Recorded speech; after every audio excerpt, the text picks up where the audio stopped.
Alright, what is up YouTube? It is me, Zol, back with another how to sound like tutorial. So the way I get my artists for these videos is through your suggestions, so be sure to go down and comment an artist that you want to see me cover next, and you might be shouted out in the next video. Shout out, shouted. So in this video I'm going to be walking you through how to make a beat and do your vocals like Young Gravy. So this video was actually suggested by 3 people: Juck Soli, Camu Rapstar, and Luke Fisher. Thank you guys for your suggestions, and keep suggesting artists. So in these videos I make the beat using Ableton built-in instruments and built-in audio effects, so y'all can follow along if you have Ableton Lite, Ableton Standard, Ableton Suite. No matter what Ableton you have, you can follow along and make a beat similar to this. Alright guys, before we hop into this video, quick shout out to my TikTok. I am making how to sound like videos on TikTok, basically condensing my 15 to 20 minute videos into 15 to 20 second videos. So give me a follow and check out my videos on TikTok. So yeah, let's just hop right in. Yeah. Alright, so Young Gravy definitely likes to make sampled trap songs. He really likes sampling his music. So right here we have the sample that I grabbed, and it is from Louis Armstrong. I just went on YouTube and typed in Louis Armstrong 1959. I wanted to get, like, you know, a horn sample because Young Gravy likes to do that in some of his songs. So this is what we have for the sample.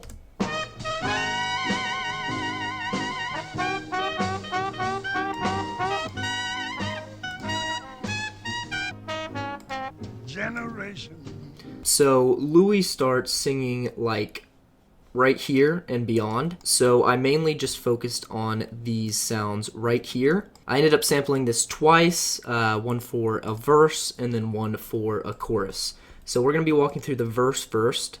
So I set the BPM to 129 because I kind of want something a little bit quick, but Young Gravy's songs aren't that fast-paced. They're kind of like chill trap and not mainly trap, so I kept the BPM to 129. Alright, so I'm going to show you right now what this is. What I did is I grabbed whatever I wanted, so let's say I wanted this, hold down Control, dragged it into this track, and now we have this. So before we play it, actually, I'm going to turn off all of these audio effects because I kind of destroyed the sample a little bit. So this is what we have, and as you can see, that is on beat perfectly. Everything is hitting perfectly. The metronome doesn't sound off in any way, and that's because I used these warp markers and I moved things where they needed to be. So like this right here, moved it a little bit to the left, so it hits right on the bar.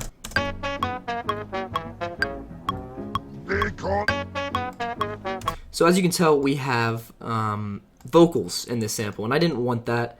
I didn't want that to take away from the beat. So what I ended up doing is I ended up reusing the first like dant, and I hold down Control, dragged it right here, and then I also grabbed another little section and I moved it right here. And then what I ended up doing, so we still have this little they right here, I used these little sliders and I just took that they out, and these sliders help the track kind of morph together with the different tracks. So this is what we ended up getting. And that just gives a cleaner loop. Alright, so we have that, and that loops on throughout this intro, and then we get into the chorus. And before I walk into what I did for the chorus, I'm going to show you these audio effects. The first thing that I did is I threw in a chorus, and that kind of made the audio kind of wavy, and it fills up space. And then I threw on some reverb, which fills up even more space, and then this retro cruller to give it more of a sampled feel, even though, I mean, it's already sampled. And then this glue compressor kind of to glue everything together. And then I ended up sidechaining the sample to my kick, and that's mainly just for the verse 1 when I loop the intro again, and I use it as a verse, and then these kicks are coming in. And every time the kick hits, you're going to watch this slider go up, and it's going to bring the audio down just a bit.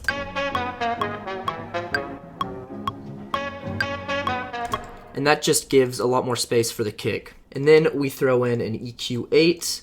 It's not really doing much, but what it is doing is it's being automated for this drop. So I'm going to play you what I did for the chorus, and then we're going to walk through how I made this drop right here. So the chorus, I ended up using a different part of the sample, and I made this.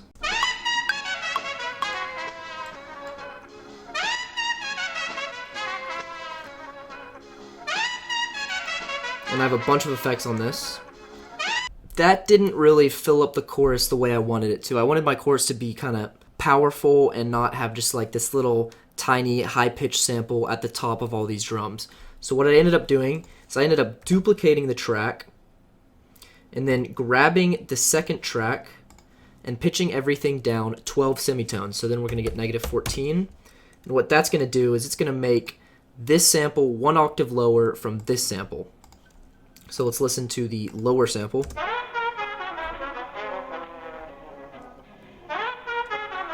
That is what this track is. So this track is the lower sample.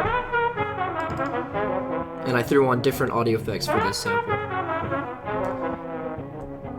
Both of these mixed together, you get this. And it's just a much fuller sound.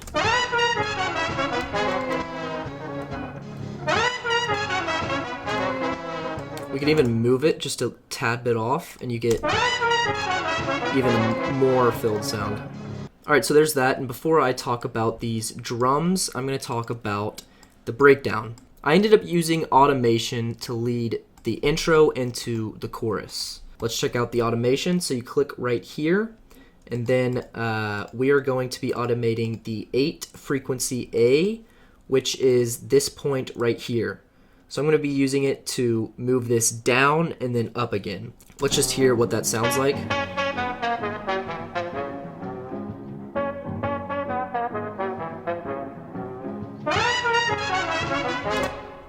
Sounds great, but I wanted to add even more effects, so I threw in this riser.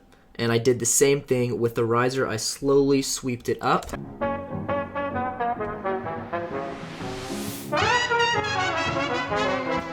And then there's our chorus. So the 808 was hard. It was hard for me to find the key of the sample. It took some time, but what I ended up using is the actual tuner in Ableton. It's down here. Just threw it in here, and I watched where these notes are, kind of get a grasp of what I'm looking for. So here is our 808. You want like a smooth 808 because Young Gravy's tracks are chill trap, you know?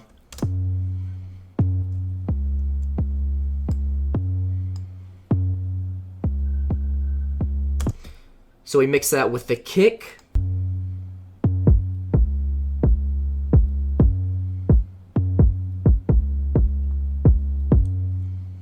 Throw in both of our snares. Throw in our pre-snare and our off-snare too.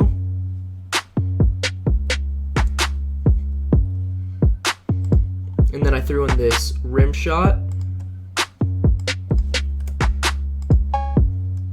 Plus the hi-hats and the cymbal. And you definitely want a crash for Young Gravy track because a lot of his songs have like power whenever the lyrics come in, so you definitely want to crash to lead the audience into the drums. Now, before I talk about the vocals, let's listen to this drop one more time with the drums.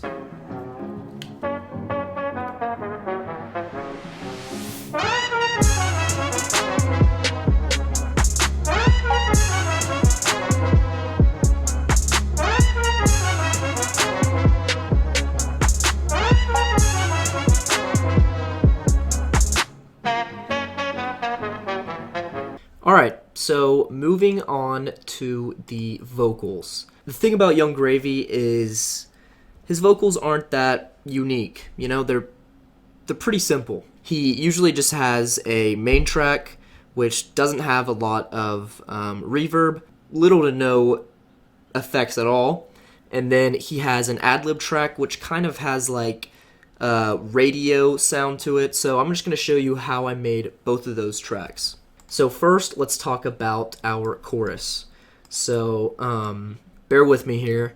Not the best singer, and obviously, doing a Young Gravy song, you know, it's a little embarrassing.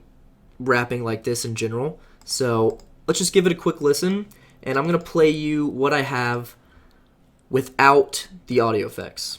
A, B, and then we go to C. She write on all your letters and she send them to me. So before you ask me what that line means and if there's a deeper meaning to it, there's not, and I don't really know what it means, but it sounded pretty cool. So I recorded that line, and then I threw in my Zoll vocal template. So I teach you how to make this template in my How to Mix Your Vocals video. So once you learn how to make this template once, you can just throw it on all your vocals, and then you have a quick fix and a quick mix to do your vocals. This is what I do to my vocals. I use the same template, throw it on. I'll add different effects after I throw it on, but the template definitely helps me have a really good starting point. So let's turn it on. I didn't really do anything drastic. What I did is I turned down the forest floor and I turned down my oil barrel, and both of those are my reverbs. So I turned those down because Young Gravy doesn't like a lot of reverb on his main vocals. And then I also had like echo and delay, and I just deleted those because Young Gravy does not mess with the echoes or the delays in most of his tracks. So after those chains, I threw in some reverb, and then I widened the sound just a little bit. But a big point for Young Gravy is his vocals definitely have like a really big presence in the low end. So what I did is I threw in this EQ8, and then I scanned the frequencies to try to find where my voice's like lower register is, so I can boost that. The way I did that is I pressed this little headphone thing, and then I played my lyrics while I was scanning like this, and I ended up finding the frequency. A, B, and then we go to C. She write on all your letters and she send them to me.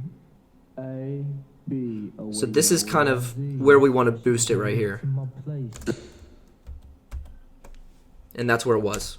A, B, and then we go to C. She write on all your letters and she send them to me. So obviously trash lyrics, but not too far off from a Young Gravy track. Young Gravy fans, I apologize. Alright, so moving on to our ad-lib. This is how I got that little radio sound effect. Basically what I did is I threw in this EQ8, and I took off most of the low ends, and then I trimmed off some of the highs. Yep. And then, as you can tell, it also has zero reverb because I took the reverbs off. I didn't want reverb on my ad-lib. Yep. And another big thing I did for the ad-libs is I went over to my mixer on the automations, and I went to my track panning, and then I made some of the ad-libs be on the right and some of the ad-libs be on the left. And that kind of, adds more spice to the track in general. So let's give a listen to the first verse with the drums and the main track and the ad-lib track. Let's give it a listen. Place, let me check and see. Yup. I need all the money like I wear a top hat. Whew. This your girl, she the one. Alright guys, I hope you enjoyed this video. I hope you learned something on how to make a track like Young Gravy. At the end of this video, I'm going to play a quick snippet of the song, and you can listen to the full track on SoundCloud. Follow me on Insta at Coleman Patterson, and a lot of y'all have been DMing me on there, and I respond to all DMs. But a few of your DMs are y'all asking me if I mix and master for other artists or if I make beats for other artists, and I do both of those. So if you need beats or you need your track mixed and mastered, hit me up. I usually stay within my subscribers budget, so if you're my subscriber, be sure to let me know. So yeah, hit me up, send me a DM. You can just even ask me a question. I respond to questions on DM as well. So peace. See you next video. Dang, pull up gravy. I like to ride big cars. Looking at my ride like you see a centaur. Hey, where young Zoll at? He in the kitchen, whipping with the girl you hoped wouldn't go missing.